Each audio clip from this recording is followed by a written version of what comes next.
भारत के मुकुट समान हिमालय के शिखरों पर बसी अनगिनत कथाएं केवल पर्वतों और नदियों की नहीं, बल्कि आत्मा और आस्था की भी कहानियां हैं। इन कथाओं में सबसे पावन है मां नंदा देवी की गाथा, एक बेटी और पिता का रिश्ता, एक मायका और ससुराल का भावनात्मक बंधन। नंदा केवल एक देवी नहीं, बल्कि उत्तराखंड की हर बेटी का प्रतीक है। जैसे हिमालय हमारी आत्मा का आधार है, वैसे ही नंदा हमारे हृदय की करुणा और मातृत्व का स्वरूप है। जब वह अपने मायके नौटी में आती हैं, तो हर हृदय बेटी के आगमन का सुख पाता है, और जब 12 वर्ष बाद वह ससुराल कैलाश को विदा होती हैं, तो हर आंख बेटी की विदाई के आंसुओं से भीग उठती है। हिमालय के शिखरों की महानता केवल उनकी ऊंचाई में नहीं, बल्कि उन आस्थाओं और भावनाओं में है जो पीढ़ियों से हमारी संस्कृति में रची बसी हैं। नंदा राजजात यात्रा इसी भाव का प्रतीक है। यह एशिया की सबसे कठिन और विशाल पैदल यात्रा ही नहीं, बल्कि आस्था, संस्कृति और पिता बेटी के रिश्ते की सबसे अद्भुत जीवित परंपरा है। मित्रों, यह कथा और इसकी आत्मा ही हमारे चैनल हिमालयन टेल्स का हृदय है। यहाँ हम हिमालय के रहस्यों, लोक कथाओं और आस्थाओं को आपके सामने लाते हैं। यदि आप भी इस महान यात्रा और हिमालय की आत्मा से जुड़ना चाहते हैं, तो हमारे चैनल को फॉलो और सब्सक्राइब अवश्य करें। यह केवल कहानी नहीं, बल्कि उस धरोहर की झलक है जिसे जानना और संजोना हम सबका कर्तव्य है। भारत के विशाल भाल के मुकुटमणि में जड़ी उच्चतम हिमाच्छादित शिखरों में खड़ी नंदा देवी की चोटी हमें याद दिलाती है। हम उस पावन मातृशक्ति नंदा के मैती है। उस धवल शिखर के इर्द गिर्द चौखंबों की निराली छटा में कैलाश के स्वामी पशुपतिनाथ शिव के अलौकिक और रहस्यमयी वैभव का प्रथम दर्शन होता है। यहीं से देवभूमि के हिमशिखरों की कहानी शुरू होती है, जिसमें हर वो पावन धाम शामिल है जिसमें वेदों और शास्त्रों ने एक बृहद स्वरूप पाया। बद्रिकाश्रम और अविनाशी अवधरदानी के केदारनाथ धाम सहित पावन गंगा, जमुना, धौली, भगीरथी, सिंधु और अनगिनत अविरल जल धारा जो जीवन के जल चक्र को परिभाषित करती हुई सागर के तह में उतरकर उसे अथाह और उताल बनाती है। ऐसे देव स्थान पर जन्मी हमारी नंदा राजराजेश्वरी, जो हमारी पावन भूमि पर कहीं माँ, कहीं बेटी, कहीं बहन के रूप में हमारे ग्रंथों के कथा सागर से निकलकर हर 12 सालों में हमारी नंदा हम मायके वालों के दिलों में एक बेटी की विदाई का हृदय विदारक दृश्य जगाकर खुद कैलाश की अदृश्य अकल्पनीय गहराइयों में अपने चौसिंघा खाड़ू को लेकर विलुप्त हो जाती है। और फिर 12 सालों के इंतजार में उनके मैती नौटी के नौटियाल, कसुवा के कुंवर, सेम के सिमवाल, कोटी के कोटियाल, 12 थोकी ब्राह्मण और थोकदारों सहित 14 सयानों और ड्यूडी ब्राह्मण राजपुरोहित दल अनगिनत गांवों के छतौली धारक मां की अनगिनत डोलियों को कंधे पर रखकर मां नंदा के मायके के मैती और कुछ ससुराल के लोग जो नंदा राज जात में शामिल होते हैं, अश्रुपूरित नेत्रों से बेटी नंदा को शिव के कैलाश की यात्रा पर विदा कर आते हैं। क्यों रश्क न हो अपने भाग्य पर कि हम देव शक्तियों के सहचरी उत्तराखंडी मानुष है। उनसे हमारे रिश्ते जग जाहिर है। एक आस्था ही तो है।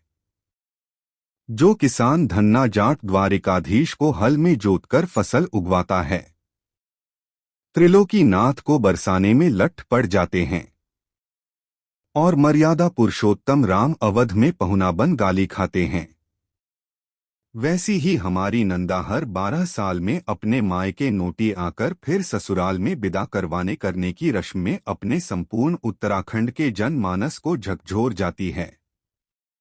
और जिस बाप ने उत्तराखंड देवभूमि जन्म कर पाकर पुत्री रत्न नहीं पाया, वो बाप हर 12 साल में भगवती नंदा को बेटी की तरह विदा करवाने का सुख पा सकता है। वो भी जामाता कैलाश के स्वामी को कन्यादान में नंदा को समर्पित करने का आनंद। अद्भुत, अकल्पनीय, ये सब देवभूमि में संभव है।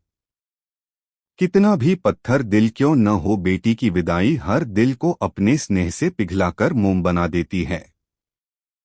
ये पावन महोत्सव हमारे गढ़ कुमाऊं का सामूहिक सांस्कृतिक त्योहार है, जिसमें आज भी नंदा के मैती मायके वाले अपनी बिटिया नंदा को विदा करने शिव धाम के द्वार तक डोली में लेकर जाते हैं। ये एशिया की सबसे बड़ी पैदल यात्रा है, जो 290 किलोमीटर की दुर्गम यात्रा है, जिसमें 230 पैदल यात्रा और वापसी में 60 सड़क यात्रा है। वो भी विश्व के सबसे बड़े पर्वतों के राजा हिमालय के तुंग शिखरों पर, जहां दुर्गम राह और अगम्य खोहों से भरे कानन वन और अलकापुरी की मोहकता, परियों के बिहार स्थल और गिरी गुफाओं का एक इंद्रजाल सा फैला रहता है। ये त्योहार 12 साल में एक बार आता है, जब सावन की हरियाली धरा पर हरितमा की चादर बिछ जाती है, धरा पुष्पित पल्लवित हो जाती है। तब नंदा के मायके में उसकी विदाई की तैयारियां शुरू हो जाती हैं। रिंगाल की छतौली बनने लगती है, सजने लगती है। नौटी के नौटियाल के गांव नंदा की डोली पालकी, नौटी हिम प्रदेश की फिजाओं में भकोरा ढोल दमाओं मीठी मीठी स्वरलहरियां में गूंजने लगती है। एक दिन ससुराल जाते समय नंदा नजर अपने आंगन से दूर क्षितिज के गांव इडाबधानी पर पड़ती है। नंदा के मन को अपने मायके का ये गांव बहुत सुंदर लगता है। फिर क्या था, वो उधर ही चल दी। गांव के ठाकुर जमन सिंह जधोरा ने मां नंदा की खूब आव भक्त सेवा सत्कार किया। तब मां नंदा प्रसन्न हुई और उस गांव को आशीष दिया। मैं सदैव ससुराल जाने से पहले इडाबधानी आऊंगी, फिर ससुराल जाऊंगी। प्रथम दिवस नौटी से चलकर नंदा की पालकी इडाबधानी गांव आती है, रुकती है। फिर सुबह नौटी लौट जाती है। अगली सुबह नौटी से कंसुवा गांव की तरफ पालकी निकल पड़ती है। कंसुवा यानी छोटे भाई का गांव। यहाँ के कुंवर घराने के कंधों पर पूरे विदाई के अनुष्ठान का भार होता है। यहाँ रंग बिरंगी छतौली और चौसिंगा खाड़ू और नंदा के ससुराल जाने वाला सामान रहता है।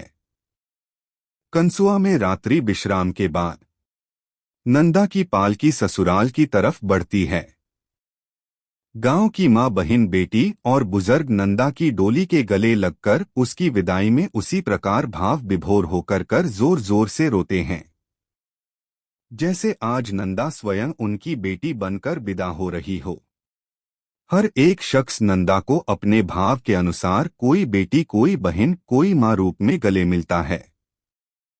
सबको मार्ग में रुलाती बेटी नंदा अपने ससुराल के अगले पड़ाव सेम गांव पहुंचती है और उनको बेटी के विदाई का सुख देती है। रात्रि विश्राम के बाद अगले पड़ाव कोटी गांव में प्रवेश करती है। कोटियाल लोग दहेज में अपनी शक्ति और सामर्थ्य के अनुसार बेटी को विदा करते हैं और उसके बाद नंदा की डोली अपने मायके के आखिरी शरहद के गांव भगोती पहुंचती है। इस मार्ग में और बहुत से अनगिनत गांव पड़ते हैं, पर हम रात्रि विश्राम वाले गांवों का ही जिक्र कर रहे हैं। भगोती तक नंदा अपने ही मायके के गांव में चलती है। जो ही यात्रा भगोती से आगे बढ़ती है, एक धार में जाकर डोली में अद्भुत परिवर्तन देखने को मिलता है। एक ऊंची जगह से डोली से नंदा को अपने गांव नौटी के दर्शन हो जाते हैं, तो उसके पांव अब मायके की याद में आगे नहीं बढ़ते। डोली स्वतः ही पीछे की तरफ लौटने लगती है। आगे पढ़े अगले गतांक में क्रमशः शेष भाग हमारे YouTube चैनल हिमालयन टेल्स अर्थात हिमालय की कहानियां के अगले अंक में आप सुन सकेंगे। नंदा के मैती भाग 2 में। धन्यवाद। जय बद्री विशाल।